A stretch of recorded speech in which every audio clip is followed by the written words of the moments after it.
Hey guys, tonight, we descend into the heart of ancient Rome, a place where marble gleamed beneath the torchlight and power whispered through every shadow. Here, in the Grand Senate of Rome, decisions that shaped the world were made, but not all of them were born from honor or virtue. Behind the polished togas and solemn debates, there lingered something darker. Greed, fear, and the quiet hum of betrayal. Picture this. It's early morning in the Curia Julia, the Senate house, built by Julius Caesar himself. A shaft of sunlight pierces the high windows, cutting through the incense smoke that curls above the marble floor. Senators gather slowly, the rustle of their robes echoing like distant waves. Some greet each other with smiles that never reach their eyes. Others whisper in corners, exchanging glances sharp enough to draw blood. This is no ordinary meeting. Rome stands at a crossroads, the Republic gasping for breath beneath the growing weight of ambition. The city is powerful, yes, but restless. Its leaders claim to serve the people, yet the people barely recognize the faces that rule over them. Every decree, every motion, every vote in this sacred chamber hides a game of favors, debts, and threats. To the citizens outside, the Senate is a temple of wisdom. But to those within, it's a battlefield, one fought not with swords, but with smiles. In the early days of the Republic, senators were expected to be Rome's moral compass, men of honor chosen to guide the state. But by the time of the late Republic, the Senate had changed. Gold spoke louder than virtue. Influence outweighed loyalty. And behind every speech about liberty and justice, there lurked an unspoken question: who profits from this? We often imagine the Senate as a place of reason and order. In truth, it was alive with tension. When a senator rose to speak, silence fell not out of respect, but out of calculation. Every listener weighed not just the words, but the motives behind them. Was he supporting a law to aid Rome, or to weaken a rival? Was that speech about public good, or private gain? Some senators built power through alliances, binding themselves to others in webs of loyalty and secrecy. Others relied on bribery, ensuring that their friends voted the right way. And then there were those who used blackmail, exposing scandals or inventing them, destroying reputations in whispers.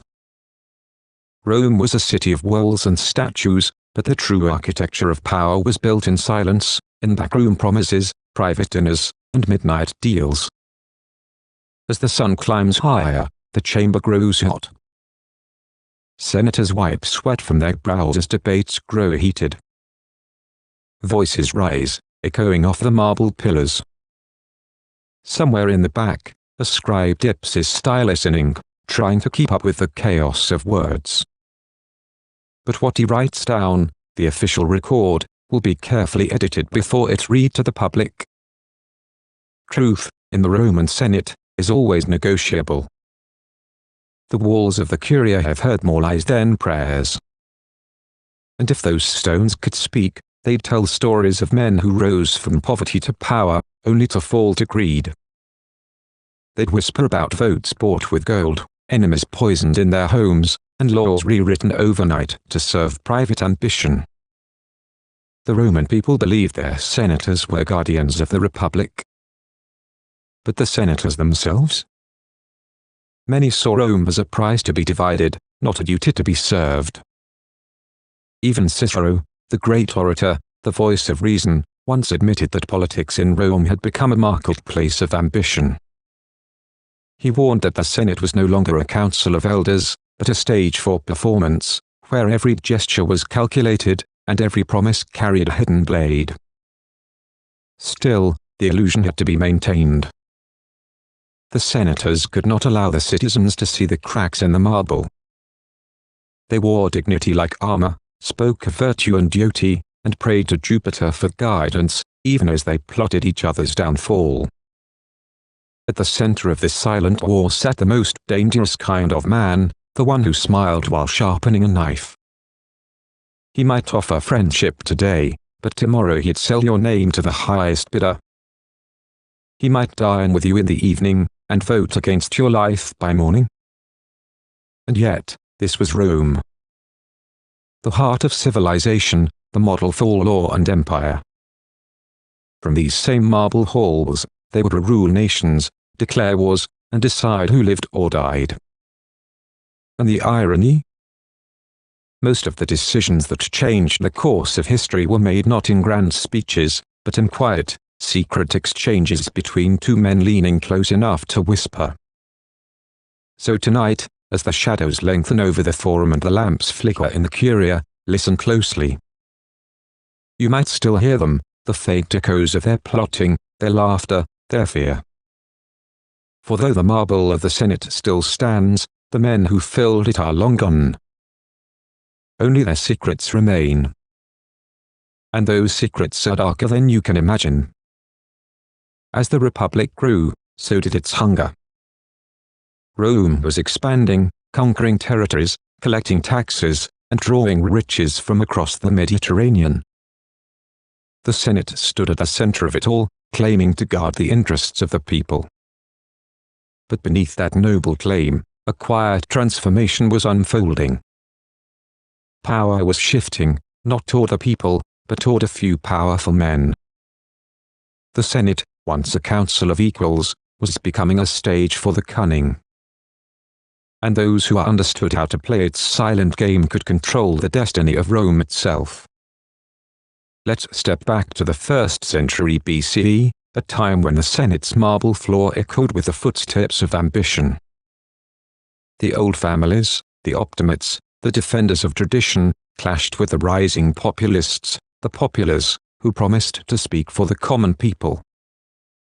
It was more than a political rivalry, it was a war of ideals wrapped in deceit. At the center of this storm was a name that still trembles through history, Julius Caesar. To the people, Caesar was a hero, charming, brilliant, unstoppable. To the Senate, he was a threat, a man too powerful, too loved, too unpredictable. But what they didn't see was how perfectly Caesar understood the Senate's darkest secret, that influence was not taken, it was traded. Caesar didn't fight the Senate, not at first. He seduced it. He showered allies with favors, forgave debts, and offered rewards. He filled positions with loyal men who owed their fortunes to him. And slowly, almost imperceptibly, he turned Rome's most sacred institution into his personal network. Inside the Senate, the lines between loyalty and survival blurred. To oppose Caesar meant risking exile, or worse, oblivion. To support him meant sharing in his glory, at least for a while. But Caesar wasn't alone in this game. Others had played it before him, and others would after. Take Lucius Cornelius Sulla, for example. Decades before Caesar, Sulla had turned the Senate into his instrument of terror. He filled it with his supporters, posted lists of enemies for execution, the infamous proscriptions, and declared his dictatorship as if it were a destiny. The Senate applauded, because fear had replaced conscience. Sulla's rule taught Rome a chilling lesson. That the Senate, once the heart of the Republic, could be twisted into a weapon, one that served the will of the most ruthless. And after Sulla came others, Crassus, Pompey, and finally, Caesar. Each man claimed to restore order. Each claimed to protect the Republic. But each, in truth, tightened their grip on it. What made it even more tragic was how the Senate allowed it. They could have resisted. They could have stood united against tyranny. But they didn't. Because every senator had something to lose: money, land, reputation. And in Rome, self-interest was the invisible law that ruled above all others. Meet Marcus Licinius Crassus, perhaps the richest man in Roman history. He made his fortune by buying the burned ruins of homes after fires, then forcing the owners to sell cheap, rebuilding, and selling for profit. In the Senate, his wealth bought influence. His influence bought loyalty. And his loyalty? That was for sale too. Crassus, Pompey, and Caesar, three men bound not by friendship, but by ambition, formed what history calls the First Triumvirate. It wasn't an official body, not a legal council, but a private pact. Together, they controlled Rome, the armies, the laws, the money. The Senate became their echo chamber. Behind closed doors, they divided a republic like hunters dividing prey. Pompey got the armies. Crassus got the riches of the East. And Caesar got Gaul, a province that would turn him from politician to legend. But no alliance built on greed lasts forever. When Crassus fell in battle, the fragile balance shattered. Pompey turned back to the Senate, hoping to use it against Caesar. And the Senate, desperate to reclaim its dignity, sided with Pompey. What followed was not politics, it was civil war. As Caesar crossed the Rubicon with his legions, the senators fled the city, their words of loyalty collapsing like dust. For all their speeches, for all their laws, the Senate could not defend the Republic from the men it had empowered. And as the thunder of war rolled across the Italian hills, the senators realized too late, they had created the very monster they feared. When Caesar returned victorious, crowned by the people's adoration, he walked into the Senate not as a servant of the Republic, but as its master.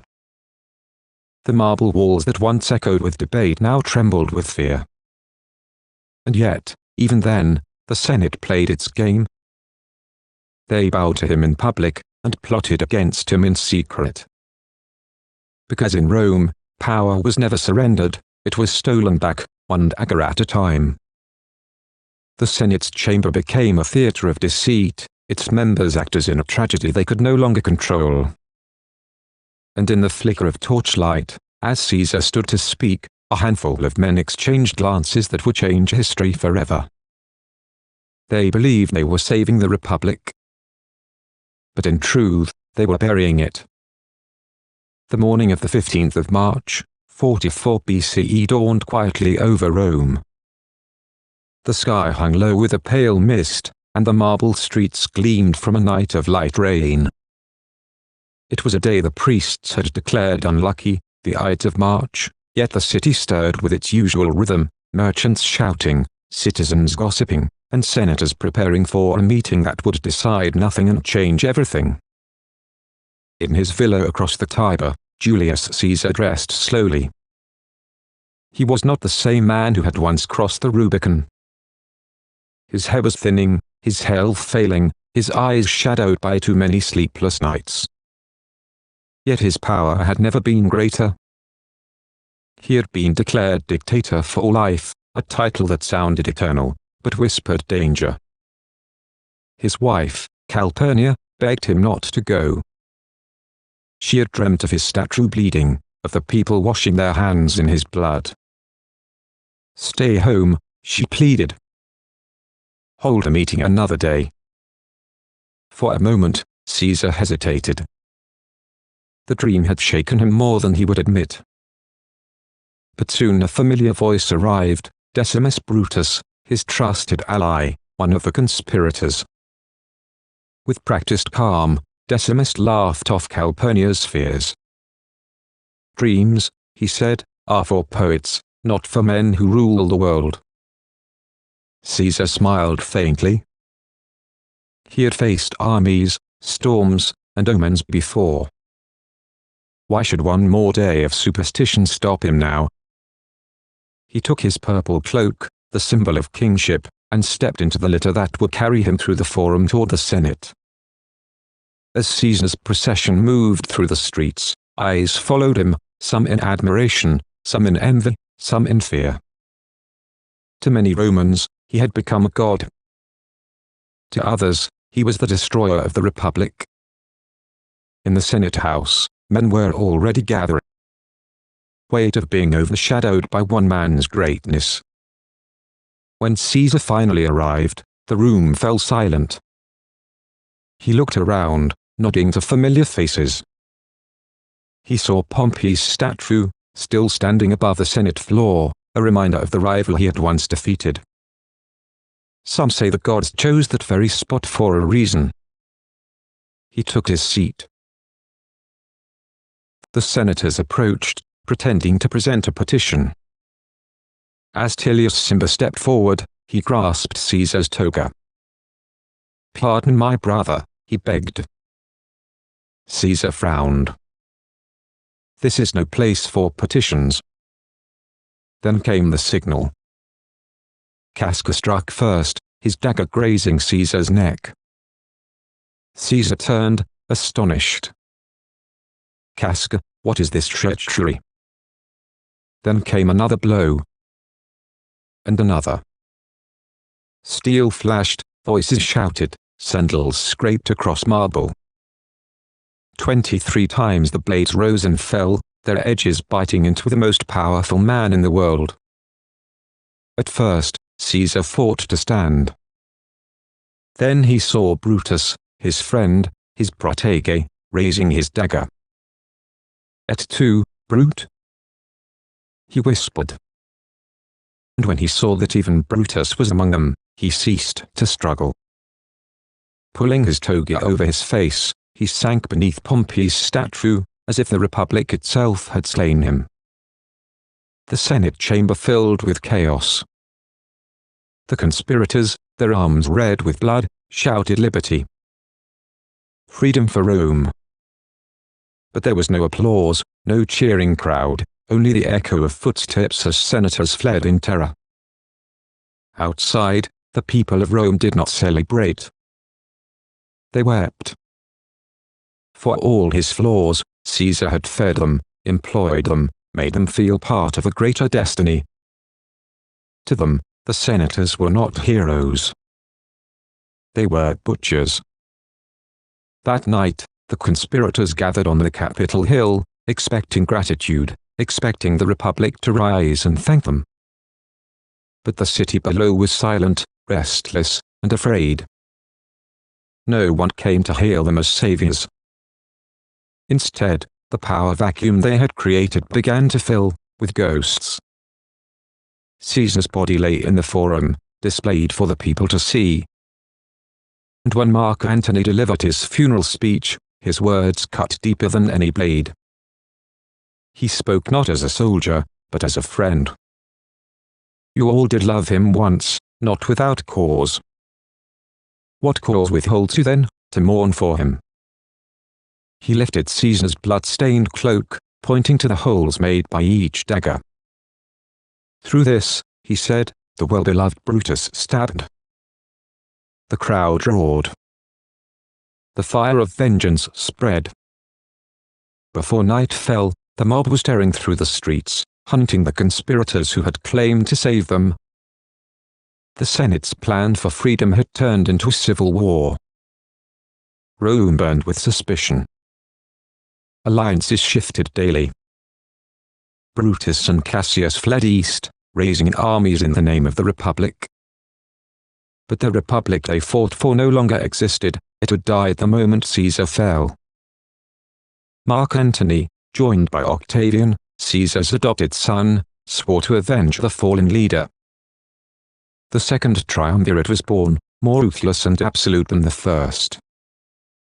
They began the proscriptions, lists of names posted publicly. Anyone on the list could be hunted, their property seized, their heads displayed in the Forum. It was the Senate's own nightmare, resurrected by its heirs. One by one, the conspirators were hunted down. Cassius took his own life on a dusty battlefield. Brutus, surrounded and broken, fell on his sword, whispering that virtue had fled from Rome. In the years that followed, Antony and Octavian turned against each other. Rome devoured itself until, finally, one man stood alone, Octavian, now called Augustus. he restored peace, rebuilt the city, and called his reign the birth of a new age. But it was an empire, not a republic. The Senate still met, still passed laws, still debated, but their power was gone. They were actors in a play whose ending had already been written. And in the stillness of that marble hall, beneath the cold gaze of Caesar's statue, one could almost hear the whisper of history. The Republic did not die with a sword. It died with applause. Because in the end, Rome did not fall to invaders or enemies.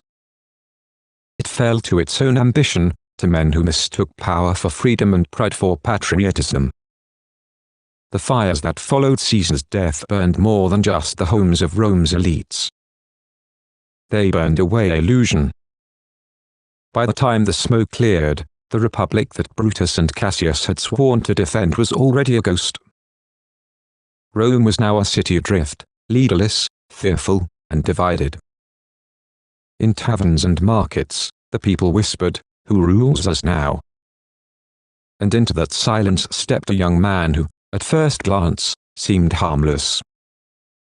His name was Gaius Octavius, only 19 years old, slender, calm, with a face that looked more suited to poetry than war. But behind those quiet eyes lay something colder, the mind of a strategist who would reshape the world. When Caesar's will was read aloud, shock rippled through the crowd. He had adopted Octavian as his son and heir, giving him his name, Gaius Julius Caesar Octavianus. Mark Antony, Caesar's trusted general, expected to inherit power. He had the soldiers, the charisma, and the love of the people. But now this frail youth claimed to be Caesar reborn. At first, Antony dismissed him. Then Octavian did something no one expected. He went straight to Caesar's veterans and called them his soldiers. He spoke softly, not like a commander but like a son avenging his father. "Help me," he said, "restore honor to Caesar's name." The veterans rallied to him. The Senate, desperate to counter Antony, recognized him. And soon, the streets of Rome echoed with the tramp of legions once more. Civil war returned, but this time it was different. The battle was not about ideology or the Republic. It was about who would own Caesar's legacy. In 43 BCE, Octavian, Antony, and Lepidus formed the Second Triumvirate, 3 men dividing the Roman world between them. Their first act was vengeance. They drew up long lists of enemies, senators, nobles, writers, anyone who opposed them. Each name written meant one more head displayed on the rostra, one more fortune seized. Cicero, the great orator of the Republic, tried to resist. His eloquence had once guided Rome, now his tongue was cut from his mouth and nailed to the forum wall. The Triumvirate called it justice. History called it terror. But as Antony grew drunk on luxury and love, following Cleopatra to Alexandria, Octavian stayed in Rome, quietly building power. He paid soldiers on time, rewarded loyalty, and treated even his enemies with a patient smile. Behind that smile, he removed obstacles one by one. By the time Antony returned, Octavian had turned public opinion against him. Pamphlets spread tales of Antony enslaved by Cleopatra's beauty, of Rome ruled from Egypt. "Do you want to be governed by a Roman?" Octavian asked, "or by a queen of the East?" It worked. In 31 BCE, their armies met at Actium, on the western coast of Greece. Octavian's admiral, Agrippa, outmaneuvered Antony's larger fleet. The sea turned red with the blood of once brothers. When the smoke cleared, Antony and Cleopatra were dead, and Octavian returned to Rome as master of the world. But he was too clever to call himself king. The word still carried the curse of Tarquin, Rome's last monarch. Instead, Octavian staged a performance of humility. He pretended to return power to the Senate, calling himself merely princeps, the first citizen. The Senate, trembling with gratitude, rewarded him with a new title, Augustus, the revered one. Thus began the Roman Empire, though few dared to call it that aloud. The Republic's institutions remained, the Senate still met, elections were still held, but all real power flowed through Augustus. He controlled the legions, the treasury, and the priests. He even controlled time itself, introducing a new calendar to mark a new age. Yet Augustus was not only a conqueror of men, he was a builder of myths. He understood something Brutus never did, that people do not fight for ideals, they fight for stories. So he gave Rome a story, one of rebirth. For ordinary Romans, life improved, faiths and languages were predictable, bandits were punished, and the army kept the frontiers secure. To most, Augustus was not a tyrant but a savior. Yet that peace came at a cost. Freedom had become obedience. The Senate debated only what Augustus allowed. Writers learned to praise rather than question. The Republic's fire still burned, but only within lamps that Augustus himself had lit. Privately, Augustus knew the fragility of what he had built. He had no sons. His chosen heirs died one by one, Marcellus, Agrippa, Gaius, Lucius, until only his stepson Tiberius remained. In his later years, Augustus grew colder, surrounded by statues of gods and ghosts of ambition. When he finally died in 14 CE, Rome wept as if a god had passed. His body lay in state 4 days, his face, serene, was said to glow in the candlelight. The Senate declared him Divus Augustus, a deity. And as his soul was imagined rising toward the heavens, Rome itself ascended to immortality. But beneath that divine glow, a truth lingered. Augustus had given Rome peace by chaining its freedom. He had ended the chaos of the Republic by ensuring no one would ever challenge the emperor again.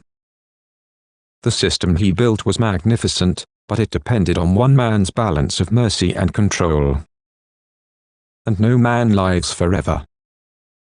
As the Golden Age began, a new question haunted Rome's marble corridors. What happens when the god dies, and mortals rule in his place? That question, whispered among senators and slaves alike, would define the centuries to come. Because empires, like men, are born, rise, and fall. And though Augustus had turned Rome from a city into the world's beating heart, he had also set in motion the slow pulse of its decay. When Augustus died, the empire did not crumble. It breathed. It adjusted, adapted, and lived on, like some vast organism that had outgrown the need for its first heartbeat. Rome had become more than a city, it was now an idea so powerful it could survive even its own creators. The Senate that once plotted to save the Republic became a council of ceremony. The people, once fiery and unpredictable, now looked to emperors for guidance, not to consuls for debate. From the ashes of civil war, Augustus had built a machine that could govern millions, stretch across continents, and endure for centuries. But it was not a machine of gears and steel, it was a machine made of belief. Each emperor who followed Augustus learned to wear the same mask, humility wrapped in power. Tiberius, Caligula, Claudius, Nero, names that flicker like torches in the corridors of history, all claimed to be servants of Rome. Yet behind their words, palaces rose higher and fear grew thicker. Rome's emperors became actors on a divine stage, each pretending to preserve the peace while tightening their grip on its soul. Statues of Augustus still stood in the Forum, serene and idealized, reminding citizens that their empire had once been ruled by a godlike man. To the masses, that illusion was comfort. They didn't care who ruled, so long as the bread kept coming and the circuses never stopped. The poet Juvenal said it plainly, "Give them bread and games, and they will never revolt." Rome expanded until the maps could barely contain it. From the moors of Britain to the deserts of Arabia, from the vineyards of Gaul to the sands of Egypt, the eagle banners flew. And wherever Rome went, it left its fingerprints: roads, aqueducts, amphitheaters, walls, and words. You can still trace the bones of Rome across Europe today, in the straight line of a road cutting through English hills, in the curve of an archway in France, in the crumbling aqueducts that still carry water in Spain. Every stone laid was not just architecture, it was ideology, a declaration that Rome had come, seen, and conquered. But the Romans did not rule only with the sword, they ruled with law. From their courts and councils came the first great system of written legislation, laws that treated citizens as subjects of justice rather than the whims of rulers. Concepts like contracts, inheritance, citizenship, and legal rights all grew from Roman soil. Even 2,000 years later, echoes of these laws remain in Europe, America, and beyond. Rome's genius was not just conquering land, it was conquering time. Yet beneath the marble, cracks were forming. The Pax Romana, that Roman peace, was never truly peace, it was control. The legions kept order, but they also drained the treasury.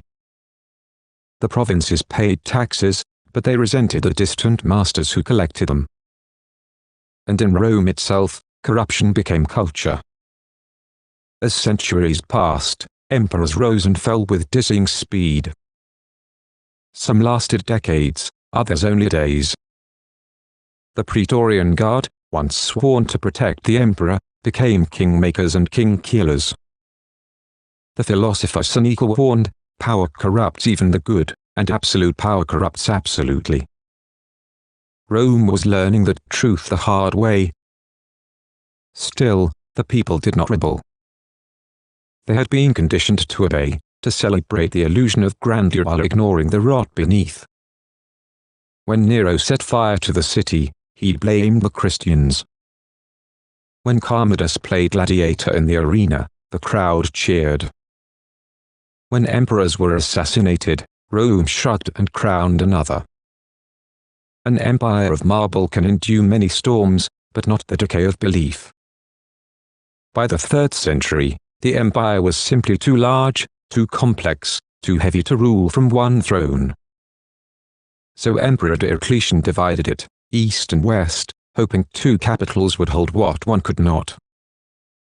In the east, Constantinople rose like a jewel of order, wealth, and endurance.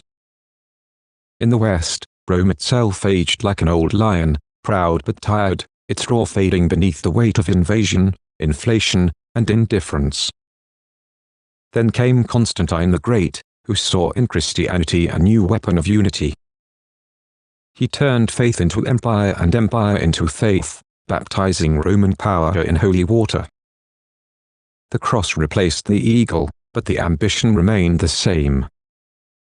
Rome still sought to rule hearts and minds, only now it ruled in the name of God. It was a transformation so vast that it reshaped the entire course of Western civilization.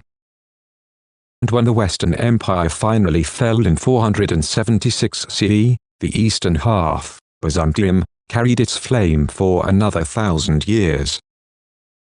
Rome had died, yet Rome lived on. To this day, the ghost of Rome still lingers in every nation that claims order over chaos, law over passion, empire over anarchy. Its shadow lies across Washington, London, Paris, even in the architecture of their halls, the words of their laws, and the very language of power.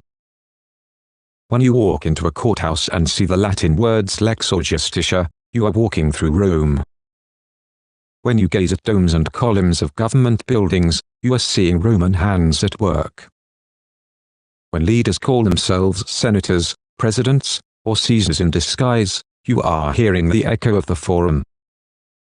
Even our months whisper Rome's memory: July for Julius Caesar, August for Augustus.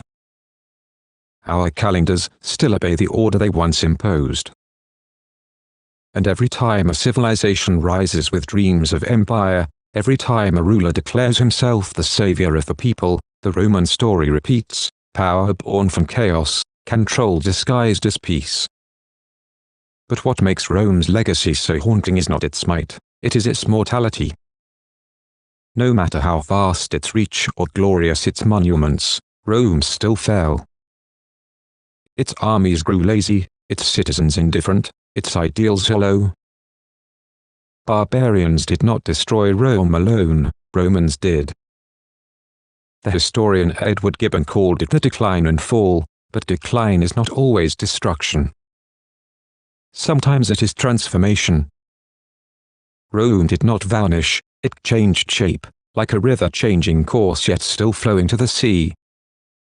Its spirit carried on through the Catholic Church, through Renaissance scholars, through empires that came after, Spain, Britain, even America. Each believed, in some way, that they were the new Rome. And perhaps that is Rome's truest immortality, not marble or power, but the illusion that every age carries her torch. So what does Rome teach us, 2,000 years later? It teaches that power built on glory alone will crumble, but power built on systems endures.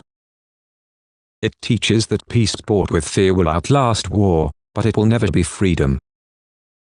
It teaches that civilization is both miracle and myth, a balance between law and chaos, between ambition and humility.